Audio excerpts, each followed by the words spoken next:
Alors la FIFA envisage d'étendre la Coupe du Monde 2030 à 64 équipes pour marquer le centenaire de l'événement phare du football mondial. La Coupe du Monde 2030 se déroulera, on le rappelle, au Maroc, en Espagne, au Portugal, en Argentine, au Paraguay et en Uruguay. Uruguay où s'est déroulée l'édition inaugurale en 1930. La Coupe du Monde a déjà été élargie pour celle de 2026 qui arrive là prochainement à 48 équipes. Donc là, on passerait à 64 équipes. Donc toute la planète quasiment pour la Coupe du Monde. Ça voudrait dire, si ça se concrétise, 128 rencontres. Parce que c'est vrai qu'il n'y en avait pas assez. Pierre, je te pose la question froidement. Est-ce que la FIFA est en train de tuer la Coupe du Monde ? Non, enfin, moi j'entends. Alors déjà, c'est pas une proposition de Infantino, c'est un président du président de la fédération uruguayenne qui a proposé ça. Il a dit à réfléchir. Oui, mais donc c'est pas une de. Non, mais moi j'aime bien qu'on tape sur Infantino et à juste titre sur de nombreuses raisons. Là, pour le coup, c'est pas son idée et c'est un autre président de fédération qui l'a proposé. Et au-delà de ça, je trouve que, je trouve pas l'idée si stupide. D'accord. Alors, pour différentes raisons. La première, c'est que nous, on voit ça d'un côté amateur de foot et on a l'habitude de la Coupe du Monde. Dès que ça dérange un petit peu et que ça bouge un peu les codes et ce qui est plutôt habituel, forcément, ça dérange un petit peu. Mais je trouve que la Coupe du Monde, c'est aussi la découverte, en termes de découverte culturelle, je pense que ça peut être exceptionnel. En termes d'histoire aussi, à l'intérieur de cette Coupe du Monde, je pense que ça peut être incroyable pour découvrir de nouvelles choses. Je pense que des petites nations seraient super fières de participer à ce genre d'événement. Nous, on voit ce côté un peu élitiste en se disant on veut que des beaux matchs, on veut ça, on veut ci, je veux bien. Mais sauf que culturellement, la FIFA et le football est le sport de tout le monde. Je ne vois pas pourquoi, sur un événement exceptionnel, on n'aurait pas quelque chose d'exceptionnel. J'ai compris, en tout cas, j'ai cru lire que ce serait juste sur du one-shot. C'est le centenaire de la Coupe du Monde. Comme les 5 changements, comme toutes ces règles qui nous ont été progressivement... Excuse-moi, mais je ne suis pas sûr que les 5 changements aient un rapport avec le centenaire de la Coupe du Monde. Non, mais par contre, les 5 changements, ça a un rapport avec cette folie réformatrice dans laquelle la FIFA, version Gianni Infantino, est rentrée depuis maintenant quelques années. C'est-à-dire que moi, je n'ai pas de souci avec l'idée d'apporter des nouveautés. Ça a été le cas de très nombreuses Coupes du Monde, l'instauration des cartons, l'instauration des tirs au but, l'instauration du VAR ont été la plupart du temps occasionnées. Oui, mais sauf qu'il y a une différence majeure. C'est que ça, c'est des évolutions sur le jeu qui ont vocation à améliorer le spectacle, le jeu. Le jeu doit rester au centre des débats. Là, on est sur des évolutions, qui sont motivées par des questions qui sont à la fois économiques et politiques. Et tu peux aussi culturelles, tu peux aussi le dire. Mais non, il n'y a pas de culture dans la Coupe du Monde. Parce que déjà... Mais tu vois, c'est ça, en fait, vous êtes tout le temps sous le prisme de la compétitivité et tout de suite l'oseille. Tu peux pas voir le truc du côté associatif, sociétal et culturel. Mais toutes les équipes du monde participent à la Coupe du Monde. Non mais d'accord, merci. Il y a plus de 200 fédérations dans le monde. Elles sont toutes impliquées par des qualifications plus ou moins difficiles. Donc c'est élitiste. Non, c'est élitiste. Donc en fait, on peut pas sur le centenaire, tu peux pas imaginer un seul instant en fait que tu te retrouves avec une fédération que tu n'as pas l'habitude de voir. C'est une hérésie. Parce que déjà, le simple fait de participer à une phase finale de mondial, c'est ce qui lui donne ce prestige, c'est ce qui lui donne sa dimension historique, c'est ce qui lui donne la valeur au match. Et moi, je veux dire... on parle souvent des équipes qui participent. Moi, je suis à chaque fois frappé de voir la joie de certaines nations du simple fait d'y être. De se qualifier, de se qualifier. Déjà, donc là, si tu ouvres la porte à tout le monde, pour moi, tu vides déjà la compétition de sa substance. Mais Pierre, par rapport à ça, on peut quand même douter.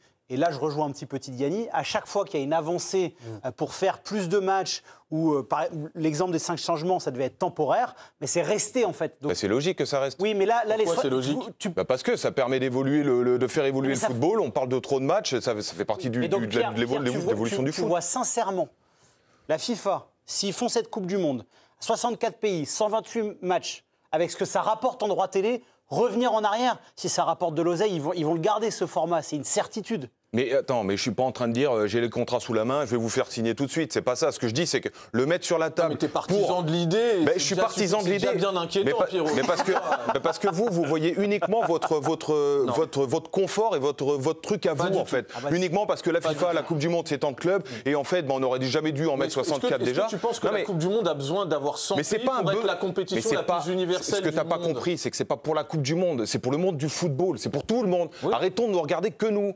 Il y a d'autres gens qui jouent au football qui aimeraient bien aussi participer à ce genre d'événement. Je dis pas que ça doit être...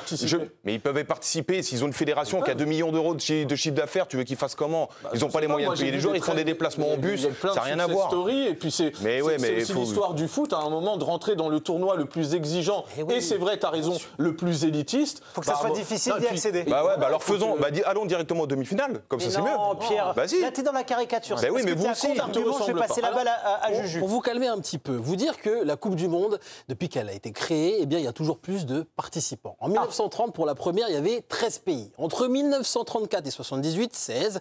Ça a grimpé à 24 pays à partir de 1982 jusqu'à 94. Coupe du Monde 98, chez nous, en France, eh bien, 32 pays, jusqu'à la Coupe du Monde au Qatar, eh bien, en décembre 2022. Et puis, en 2026, je vous l'ai dit tout à l'heure, il y aura donc 48 pays. Et 2030, pour le centenaire, 64. Mais là où je voulais en venir aussi, c'est qu'à chaque fois qu'il y a une Coupe du Monde, eh bien, ça génère beaucoup plus de revenus pour la FIFA. Les années de Coupe du Monde, en 2010, on parle de 1,3 milliard. En 2014, 1,9 milliard. 2018, 4,6 milliards. En 2017, vous dire que la FIFA avait juste encaissé 700 millions de dollars. Donc là, on est passé quasiment à 5. Et en 2022, on est quasiment à 6 milliards. Hugo, est-ce qu'il est là le nerf de la guerre finalement? C'est l'argent. Plus de participants, donc plus de revenus pour la FIFA, plus d'argent. D'un point de vue économique, je ne peux pas te dire le contraire. La preuve est là. Après, moi, le nombre de pays qui augmente, ça ne me gêne pas si le niveau de jeu n'est pas détérioré. En fait. Mais il le sera forcément. Ouais, mais donc moi, je te prends un exemple d'un amateur de sport qui va regarder peut-être la Coupe du Monde de foot parce que c'est une Coupe du Monde, mais qui n'est pas fan de foot et qui ne va pas regarder tous les matchs. En fait, tu as des matchs contre deux pays qui sont... Qui va regarder? Alors Pierre va me dire... Je comprends pas votre délire, moi. Mais non, mais moi, je me place juste d'un point de vue du téléspectateur, pas du spectateur. Et déjà, la Coupe du Monde, dans 2 ans, elle est dans 3 pays. Dans 6 ans, elle va être dans 6 pays différents. En fait, c'est plusieurs continents. C'est la Coupe des mondes, c'est une mélange de tout. Enfin, ce qui est sympa dans la Coupe du Monde, c'est que ça arrive dans un endroit et que pendant une courte période, sur un même endroit, t'es plein de gens qui se regroupent de toutes nationalités, de tout pays différents, qui viennent faire la fête dans un pays, découvrir quelque chose et qu'il y ait un événement dans une communauté. Parce que, en fait, là, c'est que la Coupe du Monde, elle va... alors, États-Unis, États-Unis, Canada, Mexique. Bon, allez, c'est le pipeline 2026, en bas. OK. Mais le coup d'après, c'est-à-dire quoi? Tu prends tes billets pour Lisbonne et après, tu prends tes billets pour quoi? Pour Buenos Aires? Pour voir des matchs de la Coupe du Monde? Le décalage horaire. Parce que les mecs me disent, mais le décalage horaire, les temps de transport, vous voulez de la récupération, vous voulez moins de matchs, tu rajoutes que des contraintes. Mais justement, ces matchs sur le continent sud-américain, c'est justement pour le centenaire, c'était justifié comme ça, parce qu'ils sont forcément, d'un point de vue écologique, c'est une décision qui a été décriée. Mais remets la Coupe du Monde en Uruguay, c'était celle d'il y a 100 ans. Et fais un truc exceptionnel en disant, 100 ans plus tard, on est de retour. Sauf que l'Uruguay, est-ce qu'ils ont les moyens d'accueillir une Coupe du Monde et de proposer autant d'argent que d'autres pays? Ça a déjà été voté. Non, mais voilà. Hugo a raison. À un moment, quand tu crées des écarts dans une compétition d'élite, des écarts qui sont trop béants, en fait, même d'un point de vue de la symbolique et de la valeur sportive de la compétition, je veux dire, les débats sur les écarts de niveau, on les a déjà dans une Coupe du Monde à 32, quand tu te retrouves avec des pays, on va dire, un peu plus... je sais pas, quand tu as des Angleterre-Iran, quand tu as ce genre de match et qu'il y a 4-5 buts d'écart, on se pose déjà la question. Donc écoute, déjà, tu vides la compétition de son sens.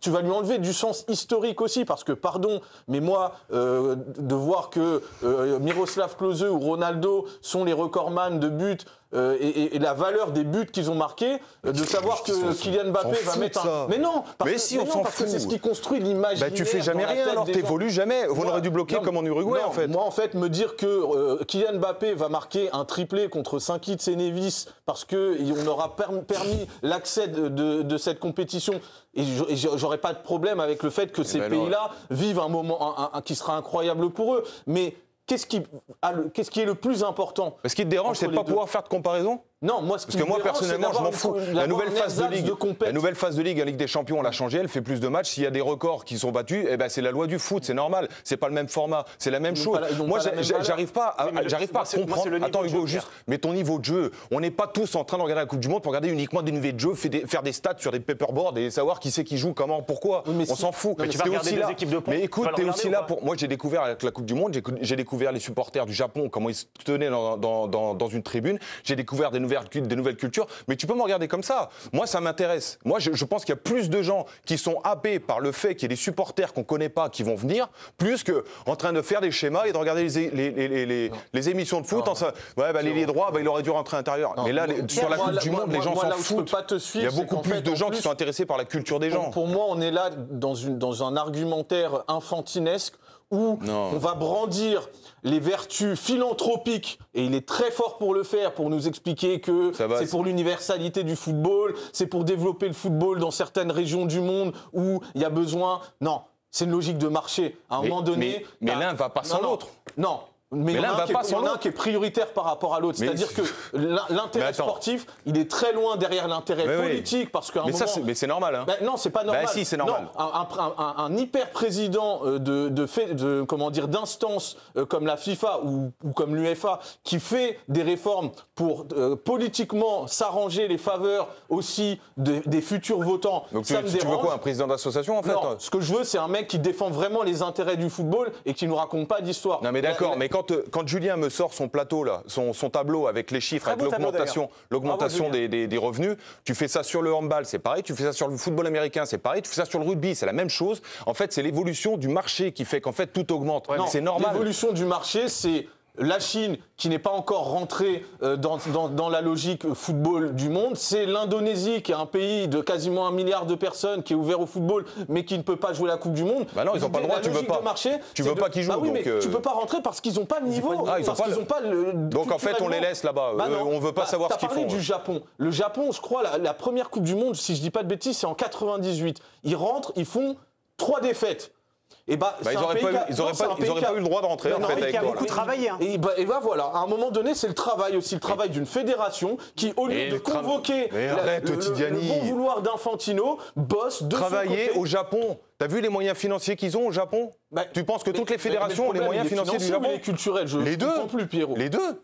Mais Pierrot, moi je te parle du niveau de jeu. Tu comprends bien que si tu ramènes des équipes qui sont catastrophiques sur le plan du football... Il y a Trapattoni qui est revenu. Mais non, mais Pierrot, les matchs à regarder, c'est catastrophique. Me dis pas l'inverse. Si l'équipe de France, comme il dit, ou l'Angleterre, ou les... Et quand tu vas jouer à, je sais pas où, là, pendant les qualifs aussi pour l'Euro... c'est pas pareil. Donc quand tu vas mettre 7-0 au Gibraltar, ça vous intéresse là? Mais non, ça nous intéresse pas. Mais c'est des matchs de qualification pour pouvoir arriver sur la plus belle compétition du monde. Et tu vas transvaser tes matchs de qualification inintéressants dans une phase finale qui est censée être le rendez-vous du 4 ans de l'élite mondiale. J'aimerais juste qu'on revienne sur un aspect.